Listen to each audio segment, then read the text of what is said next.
sono fatte da residenti in Veneto, quindi turisti che vivono nella regione e fanno vacanze da voto, cioè io posso essere molto citato, ma non è detto che la classifica le valenze culturali e le valenze territoriali nel senso più tipico, quindi le che non semplicemente alle tradizionali tipologie di vacanza, quindi sole, spiaggia, montagne, eccetera, destinazione turistica. Allora, in realtà qui il voto totale è 7,5.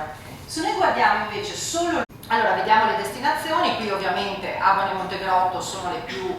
Quindi l'informazione generale su... nel mondo del turismo sta crescendo e quindi riuscire a gestire il proprio posizionamento anche online e la propria brand reputation, creare questo progetto appunto sostenuti dalla Regione Veneto, quindi utilizzare i dati del portale di Paesi Online per capire quella che era l'immagine che in questo caso i navigatori italiani, quindi i turisti italiani, hanno del Veneto differenti.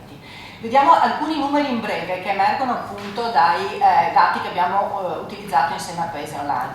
Quindi l'11 a marzo del 2014 ci sono